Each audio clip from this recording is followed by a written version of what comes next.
नमस्कार साथियों, GK short table में आप सभी का एक बार पुनः स्वागत है। मैं आपका दोस्त फिर से हाजिर हूँ एक नई वीडियो के साथ। और आज की इस वीडियो में हम बात करेंगे राजस्थान पशु परिसर के अंदर आपके 3 टॉपिक दिए हुए हैं। भाषा व साहित्य, दूसरा टॉपिक है लोक साहित्य और तीसरा है बोलियां। तो इन तीनों टॉपिकों को आज एक ही वीडियो के अंदर कवर करने का प्रयास करेंगे, जिसके अंदर हम देखेंगे कि राजस्थान की जो भाषा है राजस्थानी, उसकी उत्पत्ति किस प्रकार से होती है।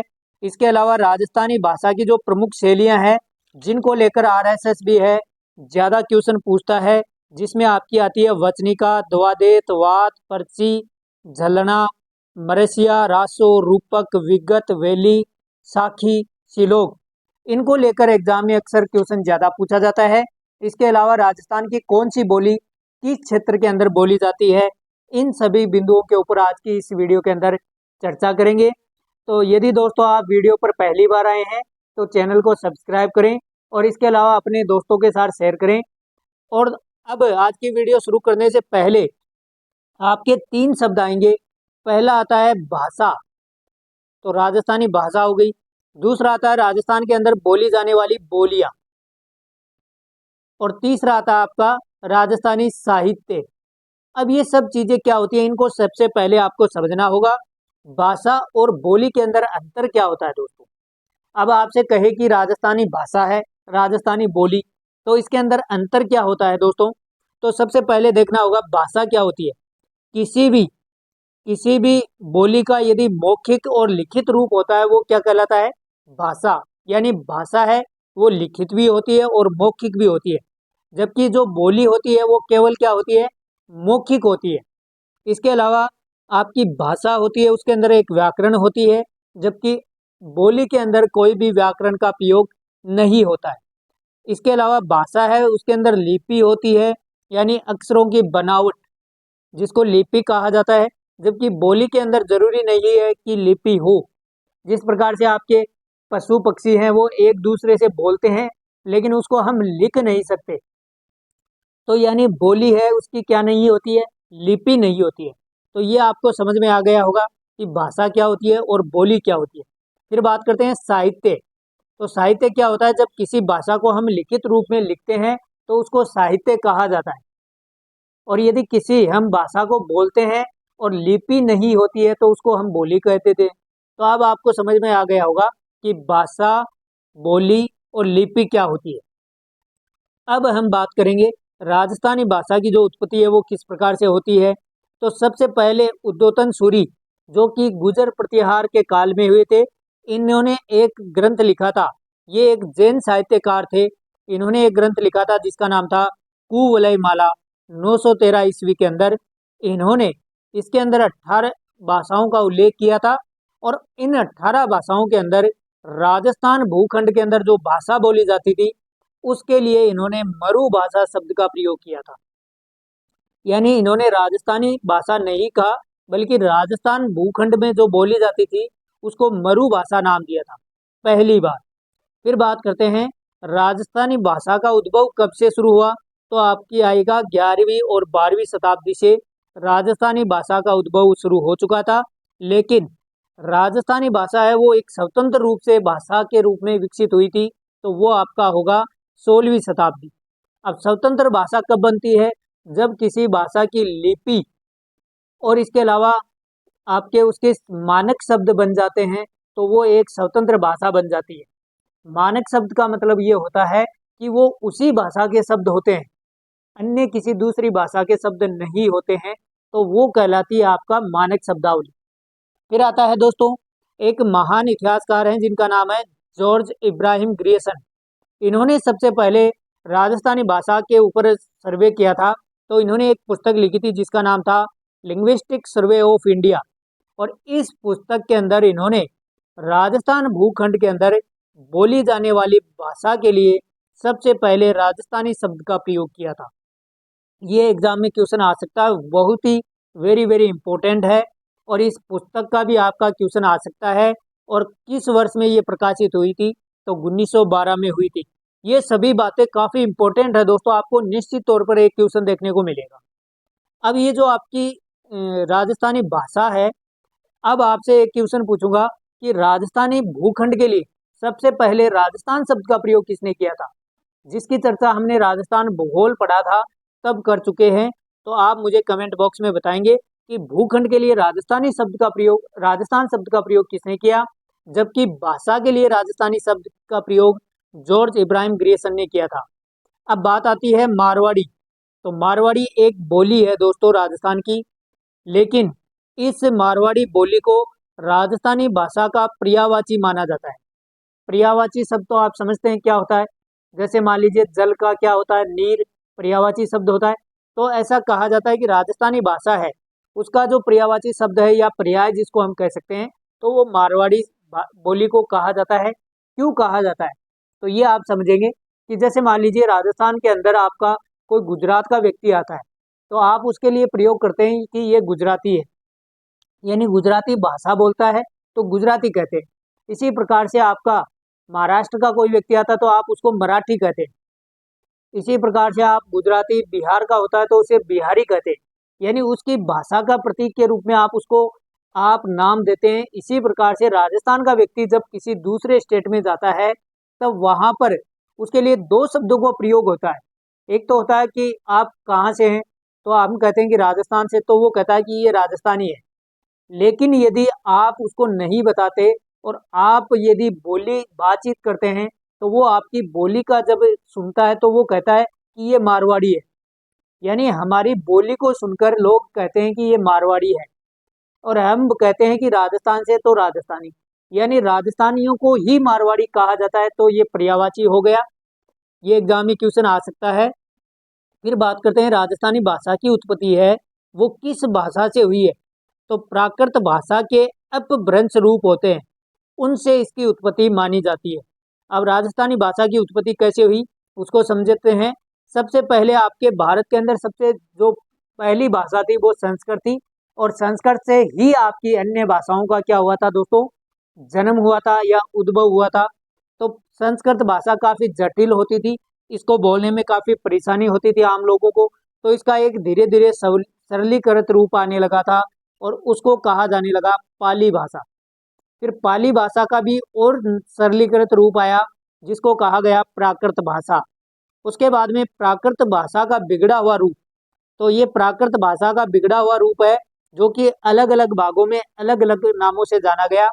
पहला है शोर सैनी अपभ्रंश, दूसरा है मरु गुजरी अपभ्रंश, तीसरा है नागर अपभ्रंश। तो राजस्थानी भाषा की जो उत्पत्ति हुई थी वो प्राकृत भाषा के तीन अपभ्रंश हैं, यानी प्राकृत भाषा की तीन उपभाषाएं ये आपके सामने है, इनसे उत्पत्ति मानी जाती है। अलग अलग विद्वानों ने अलग अलग अपभ्रंशों से बताई है। तो आपको याद रखना है, शोरसेनी अपभ्रंश से बताई है महावीर प्रसाद शर्मा ने, मरु गुजरी अपभ्रंश से बताई है मोतीलाल मोनोरिया और टेसी टोरी महोदय ने, और नागर अपभ्रंश से बताई है आपकी जॉर्ज ग्रियर्सन ने। तो यहाँ से भी आपका क्वेश्चन बन सकता है, काफी इंपॉर्टेंट है। अब यहाँ पर आपको ध्यान रखना है, एग्जाम में क्वेश्चन यदि व्यक्तिगत व्यक्ति का नाम देकर पूछा जाए तब आपको उसी के अनुसार उत्तर करना है।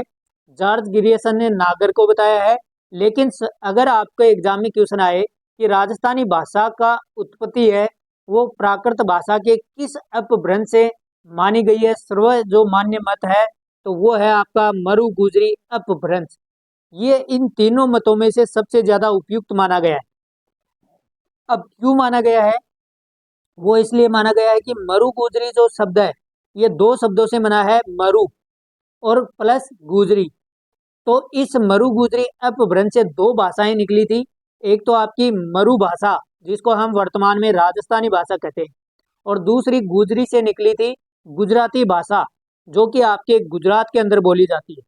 अब इन दोनों जो भाषाएं हैं राजस्थानी और गुजराती, इन दोनों का जो मानक शब्दों का भंडार है वो काफी मिलता जुलता है, इसके कारण से ये मत है वो सर्वमान्य मत है दोस्तों।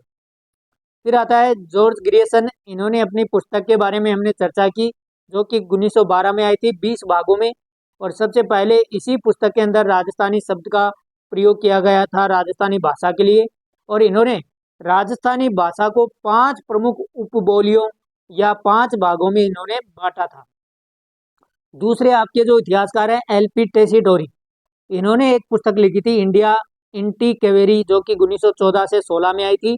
इन्होंने राजस्थानी भाषा को दो भागों में बांटा था, पश्चिमी राजस्थान की बोलियां और पूर्वी राजस्थान की बोलियां।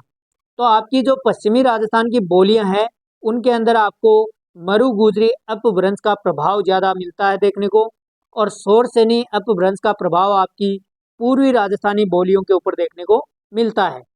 अब आप यहाँ पर ध्यान रखेंगे कि राजस्थान को अरावली है वो दो भागों में बांटती है, ये आपका पश्चिमी राजस्थान और ये आपका पूर्वी।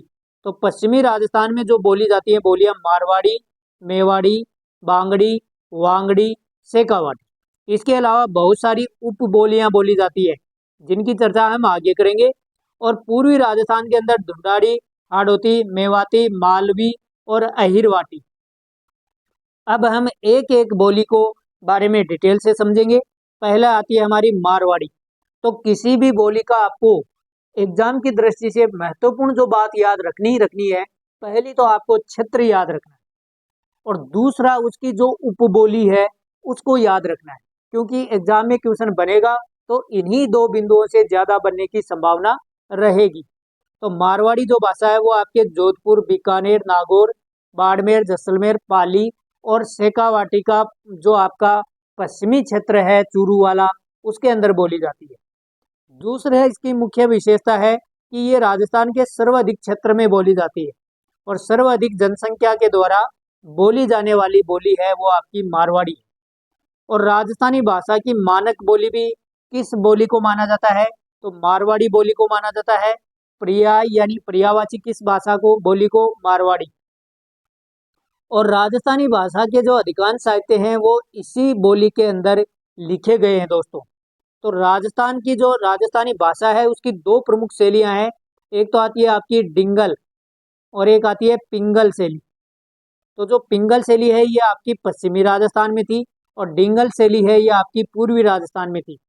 तो सर्वाधिक जो ग्रंथ है वो पिंगल शैली के अंदर लिखे गए हैं, जो कि मारवाड़ी भाषा, मारवाड़ी बोली के अंतर्गत आती है दोस्तों। डिंगल सर्वाधिक साहित्य जो लिखे गए हैं वो डिंगल भाषा में लिखे गए। अब बात करते हैं हम उपबोलियां। तो मारवाड़ी जो भाषा है, मारवाड़ी जो बोली है, इसकी उपबोलियां कौन कौन सी है, तो थली, यह आपके हनुमानगढ़, गंगानगर, जैसलमेर वाला क्षेत्र। फिर आता है गोडवाड़ी, ये आपका सिरोही, पाली, राजसमंद वाला क्षेत्र आ जाता है। फिर आता है ढूढकी, ये काफ़ी इंपॉर्टेंट है, ये आपका जैसलमेर वाला क्षेत्र है। फिर अगला आता है आपका देवड़ावाटी, ये आपका देवड़ा शासकों का राज था सिरोही जालोर के अंदर, तो यहाँ पर बोली जाती है। फिर दूसरी बोली आती है आपकी मेवाड़ी, ये आपकी उदयपुर, चित्तौड़गढ़, राजसमंद और भीलवाड़ा में बोली जाती है। इसकी उपबोलियों की बात करें तो इसकी दो उपबोलियां हैं मेवाड़ी की, यानी आप जो मेवाड़ वाला जो क्षेत्र है आपका उदयपुर वाला, राजसमंद वाला, तो ये एक पठारी क्षेत्र है दोस्तों। तो इसके अंदर जो पहाड़ों के ऊपर बोली जाती है उसको कहा गया पर्वतीय मेवाड़ी, और मैदानी भागों के अंदर जो बोली बोली जाती थी उसको कहा गया मैदानी मेवाड़ी। और इसका सबसे पहला जो लिखित साक्ष्य प्रमाण है वो जगत मंदिर है उदयपुर के अंदर, उसके शिलालेख के अंदर इसी बोली का प्रयोग किया गया है। फिर आता है आपका वांगड़ी। तो वांगड़ी है ये आपके बांसवाड़ा, डूंगरपुर, प्रतापगढ़ और सिरोही में बोली जाती है। और इस वांगड़ी भाषा के लिए जॉर्ज ग्रियर्सन ने किस शब्द का प्रयोग किया, तो इसको भीली बोली भी कहा। किसने, जॉर्ज ग्रियर्सन ने। क्यों कहा, क्योंकि ये आदिवासियों के द्वारा बोली जाने वाली भाषा है, बोली है, और सबसे ज्यादा भील जाति के द्वारा बोली जाती है, इसलिए इसको भीली या भीलों की बोली कहा। किसने, जॉर्ज ग्रियर्सन। इसके अलावा एग्जाम में क्वेश्चन आएगा कि गुजराती भाषा का सर्वाधिक प्रभाव राजस्थान की किस बोली में देखने को मिलता है, तो आपको वांगड़ी राइट आंसर करना है। फिर आता है आपका शेखावाटी बोली, यह आपकी झुंझुनू, सीकर और चूरू में बोली जाती है और ये एक मारवाड़ी की उपबोली है दोस्तों। फिर अगली आती है आपकी बोली पूर्वी राजस्थान की, जिसके अंदर आपकी आएगी कौन सी, ढूंढाड़ी। और ढूंढाड़ी जो बोली है ये आपकी जयपुर, दौसा, बगरू और दूदू क्षेत्र के अंदर बोली जाती है। और ये काफी इंपॉर्टेंट है, इसको याद रखना कि किस बोली के अंदर सर्वाधिक छ का प्रयोग किया जाता है, तो ये आपके ढूंढाड़ी क्षेत्र के जो भाषा है, बोली है, उसके अंदर होता है। जैसे आप सुनते हैं काइच है, केकरच है, कटेगयोच है, यानी 6 शब्द का जो प्रयोग होता है वो किस भाषा में होता है, तो वो ढूंढाड़ी भाषा में होता है। इसके अलावा आपके एक संत हुए हैं दादू दयाल, उनकी साहित्यिक भाषा ढूंढाड़ी भाषा को ही कहा जाता है, बोली को कहा जाता है, जिसको सादुगड़ी भाषा भी कहते हैं। यानी संत दादू दयाल ने आम लोगों की जो बोली थी उसी के अंदर अपने साहित्य लिखे थे। और इसके अलावा एग्जाम में क्वेश्चन आ सकता है गुजराती व्रज भाषा, यानी एक तो गुजराती और एक व्रज भाषा का प्रभाव है वो किस बोली पर देखने को मिलता है, तो वो आपकी ढूंढाड़ी बोली के ऊपर देखने को मिलता है। फिर आता है हाड़ौती। तो हाड़ौती जो बोली है ये आपके कोटा, बूंदी, झालावाड़ और बारा, या फिर आपको ऑप्शन में मिल सकता है हाड़ौती का पठार, या आपको ऑप्शन में मिल सकता है दक्षिणी पूर्वी राजस्थानी भाग के अंदर ये हाड़ौती बोली बोली जाती है। और इस क्षेत्र के अंदर हाड़ा वंश का राज था, जिसके कारण से ये हाड़ौती बोली कहलाई। और वर्तनी दृष्टि से यानी सबसे कठिन बोली जाने वाली बोली कौन सी है, तो वो हाड़ौती है आपकी। आपके जो एक राज्य कवि हैं सूर्यमल मिश्रण, जिनका जन्म बूंदी में हुआ था, इनकी ये एक साहित्यिक बोली थी दोस्तों हाड़ौती। सबसे ज्यादा इसी बोली का इन्होंने प्रयोग किया था अपने साहित्यों के अंदर, और सबसे कम साहित्य इसी बोली के अंदर मिलते हैं आपको। ये बातें आप इसकी याद रखेंगे। फिर आता है मेवाती। ये आपका अलवर और भरतपुर क्षेत्र में बोली जाती है, और मेव जाति इस क्षेत्र में निवास करती है, और इसके द्वारा ये बोली जाती है, इस कारण से इसको मेवाती बोली कहा गया। और इसके ऊपर व्रज भाषा का प्रभाव देखने को मिलता है। और इसकी उप बोली है वो सबसे मुख्य है अहिरवाटी, क्योंकि यहाँ पर अहिर राजवंशों का राज था, जिसके कारण से इसको अहिरवाटी भी कहा जाता है दोस्तों, यादव वंशों का राज था। फिर बात करते हैं मेवाती। अब पीछे हमने पढ़ा वो क्या थी, मेवाती, और ये आपको करनी है मिस प्रिंट है थोड़ा, इसको मेवाती यहाँ पर मेवाती ही वापस दोबारा लिख दिया है, यहाँ पर इसको काट लेना और इसको कर लेना मालवी। क्या करना है आपको, मालवी, यानी मेवाती अलग है और ये है मालवी। तो आपका जो मालव क्षेत्र है जो कि मध्य प्रदेश और गुजरात का जो सीमावर्ती क्षेत्र है उसको मालव क्षेत्र कहा जाता था। तो यहाँ पर जो बोली बोली जाती थी वो कहलाती थी मालवी। और ये जो बोली है ये राजस्थान के अंदर प्रतापगढ़, झालावाड़ में बोली जाती है दोस्तों। और इसी मालवी जो बोली है इसकी उप बोली है एक तो निमाड़ी और दूसरी है आपकी रागड़ी। ये काफी इंपॉर्टेंट है।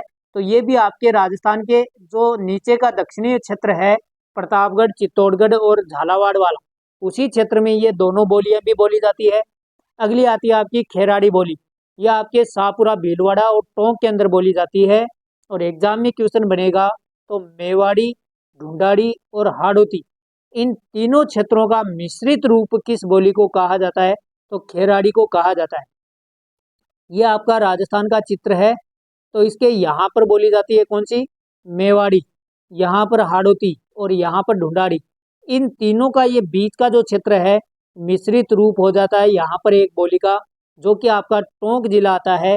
और ये हो गई हमारी खेराड़ी बोली। अब आता है कुछ अन्य जो राजस्थान की बोलियों को लेकर या राजस्थानी भाषा से संबंधित कुछ महत्वपूर्ण बिंदु है।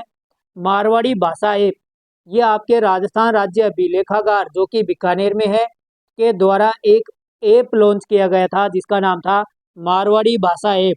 आप इस ऐप को डाउनलोड करके मारवाड़ी भाषा सीख सकते हैं। फिर बात करते हैं 2011 के जनगणना के अनुसार राजस्थान के अंदर कुल कितनी बोलियां बोली जाती हैं, या माना है इन्होंने, तो 71 बोलियां बोली जाती है राजस्थान के अंदर कुल। तो आपको सब याद नहीं करनी है। फिर बात करते हैं भारतीय भाषाओं में राजस्थानी भाषा का स्थान कौन सा आता है, तो 7वां आता है। लेकिन राजस्थानी भाषा को अभी तक भाषा के रूप में तो मान्यता मिल चुकी है, लेकिन संवैधानिक मान्यता नहीं मिली है अभी तक राजस्थानी भाषा को। फिर बात करते हैं 21 फरवरी को राजस्थानी भाषा दिवस मनाया जाता है, तो ये काफ़ी इम्पोर्टेंट हो जाता है दोस्तों। इसके अलावा राजस्थानी भाषा की लिपि कौन सी है, तो महाजनी और मुड़िया, यानी इसको महाजनी लिपि भी कहा जाता है या फिर मुड़िया लिपि भी कहा जाता है। तो ये भी आपका काफ़ी इम्पोर्टेंट क्वेश्चन बनता है यहाँ से। फिर आप बात करते हैं राजस्थानी साहित्य, जिनको हम लोक साहित्य कहते हैं। अब आपके टॉपिक है राजस्थानी भाषा व साहित्य और लोक साहित्य। अब लोक साहित्य क्या होता है, इसको लेकर भी बच्चे कंफ्यूज हो रहे हैं कि सर लोक साहित्य के अंदर हमको क्या पढ़ना है। तो राजस्थानी जो भाषा है उसके जो लिखित साहित्य थे उसके अंदर वाणी निष्ठा का ज़्यादा प्रयोग हुआ है। यानी वाणी निष्ठा का मतलब होता है आम जन के बीच में जो वाणी यानी कथा जो प्रचलित थी, उनका प्रयोग ज़्यादा हुआ है। यानी लोगों के बीच में जो कहानियाँ चलती थी, उनको ज़्यादा लिखा गया है। इसलिए इनको कहा गया लोक साहित्य। यानी राजस्थानी भाषा के जो साहित्य हैं, उन्हीं को लोक साहित्य कहा गया। क्यों कहा गया? क्योंकि उनके अंदर सबसे ज़्यादा वाणी निष्ठा का प्रयोग देखने को मिलता है। तो ये बात याद रखना कि कई बार एग्जाम में ये क्वेश्चन आ सकता है, इम्पोर्टेंट बिंदु है ये, बहुत ही इम्पोर्टेंट है। राजस्थानी भाषा के लिखित रूप में किस चीज़ का प्रयोग हुआ था? वाणी निष्ठा का सबसे ज़्यादा प्रयोग हुआ है, जिसके कारण से ये लोक साहित्य कहलाए। अब है राजस्थानी साहित्यों को विभाजित किया गया 4 काल खंडों में। प्राचीन काल के जो ग्रंथ थे उनको, यानी जो हमारे राजस्थानी साहित्य हैं उनकी जो प्रवृत्तियां हैं, आपने पढ़ा होगा किसी भी साहित्य के अंदर रसों का प्रयोग होता है। तो राजस्थानी भाषा के अंदर अलग अलग काल के अंदर अलग अलग रसों का प्रयोग हुआ, तो उसके हिसाब से इन्होंने 4 भागों में बांट दिया। प्राचीन काल का साहित्य जो कि 1050 से लेकर 1450 ईस्वी तक का माना गया, और इस काल के अंदर जितने भी राजस्थानी साहित्य लिखे गए उनके अंदर वीर रस की प्रधानता थी। तो आपको पता है इस समय ये एक अस्थिरता और युद्धों का काल है सबसे ज़्यादा। तो इस कारण यहाँ पर सैनिकों के अंदर वीर रस की प्रधानता जगाने के लिए सबसे ज़्यादा जो रचना हुई वो वीर गाथा रचनाएं की गई। फिर आता है पूर्वी मध्यकाल। अब मध्यकाल है, उसके 2 भाग बांटते थे, एक तो पहले का और एक उत्तर यानी बाद का। तो पूर्व जो है इसका है 1450 से लेकर 1650 ईस्वी। और इस काल के अंदर जितने भी ग्रंथ लिखे गए थे वो सभी एक भक्ति रस से ओतप्रोत थे दोस्तों, इसलिए इसको भक्ति काल कहा गया। फिर आता है उत्तर मध्य काल। ये आपका 1650 से लेकर 1850 ईस्वी है, और इसके अंदर श्रृंगार और रीति काल, यानी इस काल के अंदर जितने भी राजस्थानी साहित्य लिखे गए उनके अंदर आपको प्रेम आख्यान यानी प्रेम कथाओं का वर्णन ज्यादा देखने को मिलता है। फिर आता है आधुनिक काल। यह आपका 1850 से लेकर अब तक का है, और इसके अंदर विभिन्न विधाएं और विभिन्न विषय थे। यानी आपके जितने भी रस हैं उन सब के अंदर रचनाएं की जाने लगी थी 1850 के बाद में, और अलग अलग शैलियों का प्रयोग होने लगा था, जिनकी चर्चा हम आगे करेंगे। फिर है प्राचीन काल। श्रीधर व्यास की, अब प्राचीन काल का जो ग्रंथ है सबसे प्रसिद्ध वो आपका है श्रीधर व्यास की एक ग्रंथ है जिसका नाम है रणमल छंद। तो आपसे एग्जाम में क्वेश्चन आएगा कि रणमल छंद है वो किसका लिखा हुआ है? तो श्रीधर व्यास का। काफी इंपॉर्टेंट है, याद रखना। पूर्वी मध्यकाल का है, पृथ्वीराज राठौड़ की लिखी एक रचना है वेली कृष्ण रुक्मिणी। अब ये आपके बारे में इससे बहुत सारे बिंदु या बहुत सारे प्रश्न बनते हैं कि ये ग्रंथ कहाँ पर लिखा गया? तो गागरोन दुर्ग में लिखा गया। कि राजस्थान का पाथल और पीथल ये किसको कहा जाता है? तो पीथल है वो पृथ्वीराज राठौड़ को कहा जाता है, और पाथल है वो महाराणा प्रताप को कहा जाता है। इसके अलावा बहुत सारे बिंदु है जो पृथ्वीराज राठौड़ को लेकर आ सकते हैं, लेकिन आपको यहाँ पर साहित्य के अंदर नहीं पढ़ना है। आपको सिर्फ ये पढ़ना है पृथ्वीराज राठौड़ की रचना है वेली कृष्ण रुक्मिणी। अब इसके अंदर भी बहुत सारे बिंदु बनते हैं कि ये कितने खंडों में बनी, इसके अंदर कितने श्लोक हैं। तो आपको सबसे ज्यादा इंपॉर्टेंट ये याद रखना है। बस राजस्थान के अंदर बहुत सारे साहित्य हैं, यदि आप सबको याद करेंगे तो आप जो इंपॉर्टेंट होंगे उनको भूल जाएंगे। इसलिए वीडियो के अंदर हमने सिर्फ महत्वपूर्ण है जो एग्जाम में आ सकते हैं उनको लिया है। इससे बाहर आपको कोई भी ग्रंथ नहीं पूछा जाएगा। फिर आता है दूसरा माधोदास ददवड़िया, इनका ग्रंथ है राम रासो। तो राम रासो के रचयिता कौन है? माधोदास है। ये रचनाएं हुई थी आपके मध्य पूर्वी काल और ये भक्ति काल। यानी देखिए इसके अंदर आप देख पा रहे होंगे कि इसके अंदर राधा वेली कृष्ण और रुक्मणी की प्रेम कथा यानी भक्ति काल का वर्णन इसके अंदर आपको राम रासों के अंदर राम का वर्णन देखने को मिलता है। फिर आता है ईश्वरदास की हरिरस और देवयानी, ये भी भक्ति ग्रंथ है। श्याणा जी झूला की नाग दमन, ये भी आपका एक भक्ति रस से ओतप्रोत ग्रंथ है।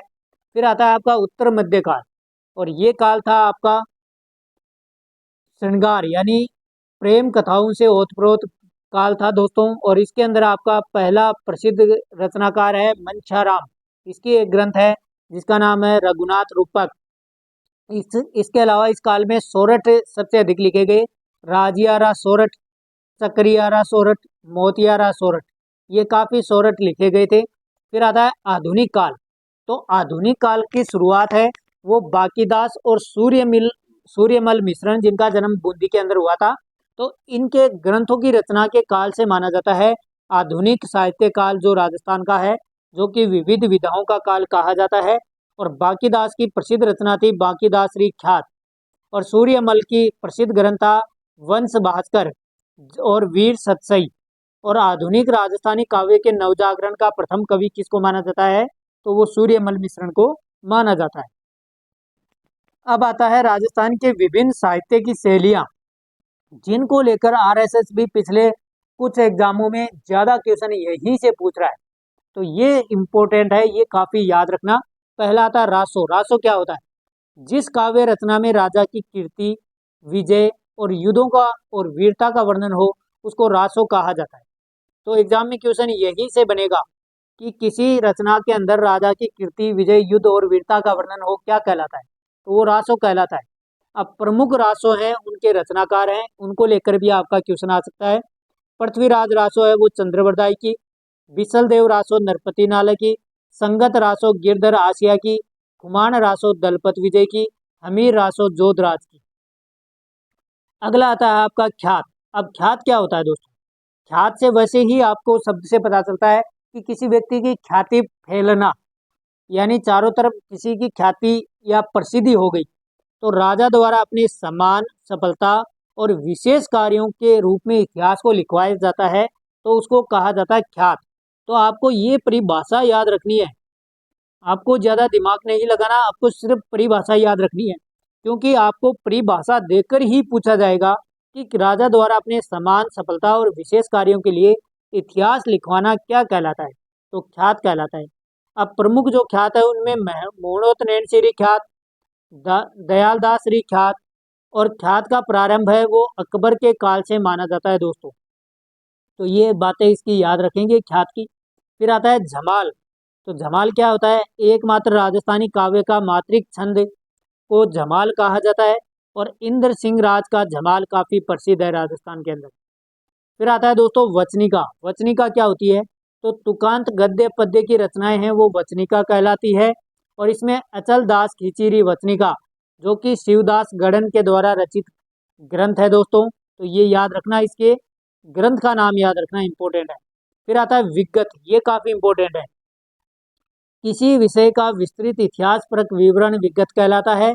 इसमें राज परिवार का व्यक्तित्व का वर्णन देखने को मिलता है। यानी आप किसी भी विषय के ऊपर विस्तृत वर्णन करते हैं, जैसे मान लीजिए आपने एक टॉपिक ले लिया कि मेवाड़ की राज व्यवस्था, और आपने उसको लिखा, तो उसके अंदर उस राज परिवार के व्यक्तियों का व्यक्तित्व लिखेंगे कि महाराणा प्रताप किस प्रकार के व्यक्ति थे, वीर, साहसी, निडर, न झुकने वाले। तो इस प्रकार से उनका व्यक्तित्व का वर्णन आपको देखने को मिलता है, तो उसको कहा जाता है विगत। तो सबसे ज्यादा प्रसिद्ध जो विगत है वो है मारवाड़ का परगनारी विगत, जो कि मोहनोत नैन्सी की प्रसिद्ध रचना है। अब यहाँ पर आपको मोहनोत नैन्सी के बारे में नहीं पढ़ना है कि राजस्थान का अबुल फजल किसने कहा, क्यों कहा। ये सब बातें आपके मोहनोत, यदि आपके टॉपिक होता राजस्थान के साहित्यकार, तब आपको उनकी डिटेल पढ़नी होती कि मोहनोत नैन्सी किसके काल में थे, उनके उनके उपनाम क्या थे, किसने क्या कहा, उनके प्रमुख ग्रंथ कौन से थे, और किसके दरबार कवि थे। तो ये सब बातें आपको तब पढ़नी होती जब यदि आपके टॉपिक होता राजस्थान के प्रमुख साहित्यकार। लेकिन आपके साहित्यकार नहीं है, केवल साहित्य है। तो आपको याद रखना है मारवाड़ का परगनारी विगत किसकी रचना है? मोहनोत नैन्सी की। फिर आता है दवावेद। नायक यानी राजा का गुणगान, राज्य वैभव, युद्ध अखाटे का तुकांत प्रवाह युक्त वर्णन। अब ये शब्द आपको याद रखना है, तुकांत प्रवाह युक्त वर्णन। यहाँ पर देखिए, आपने देखा होगा राजा के समान इनका वर्णन, राजा की विजय और युद्धों का वर्णन। तो इन शब्दों को आपको विशेष रूप से याद करना है, ये काफी कंफ्यूजन पैदा करेगी आपके एग्जाम में। वैभव, युद्ध और अखाटे का तुकांत प्रवाह, वो क्या कहलाता है? द्वाद्वैत कहलाता है, द्वावेत कहलाता है। फिर अगला आता है आपका वात। वात क्या होता है दोस्तों? तो ये वात शब्द है, ये आपके बात से बना है। कहानी की तरह बात कहने और सुनने की एक विधा को वात कहा जाता है। अब जैसे मान लीजिए आप कहते हैं कि मैं आपको आप अपने जब किसी दोस्तों को कोई बात बताते हैं दूसरे के बारे में कि मैं आपको कान्हड़ देव की बात बताता हूँ। कल वो जयपुर गया था, तो वहाँ पर उसका एग्जाम सेंटर उसको लेट हो गया था, तो वहाँ पर उसको काफ़ी परेशानी का सामना करना पड़ा।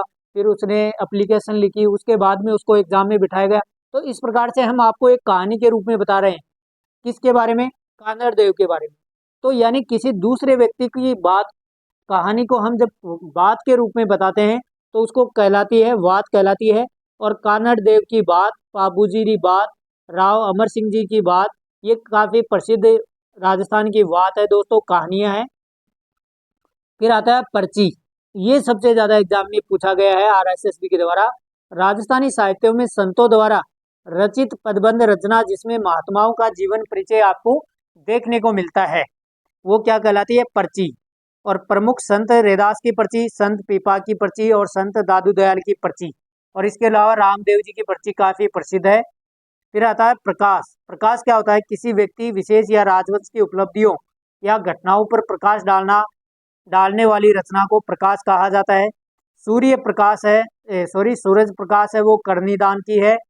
राज प्रकाश है वो किशोरीदास की है। तो ये बातें आप याद रख लेना। फिर आता है मरसिया।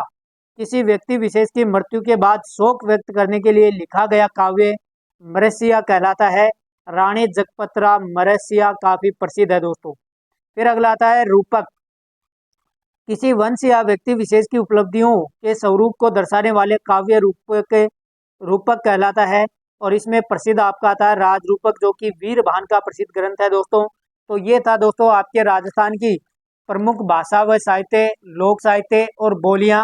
दोस्तों आपको वीडियो पसंद आई है तो इसे लाइक करें और अपने दोस्तों के साथ शेयर करें। दोस्तों इससे बाहर आपका एक भी क्वेश्चन नहीं जाएगा। और इस कल फिर मिलते हैं एक नए वीडियो के साथ, तब तक के लिए धन्यवाद।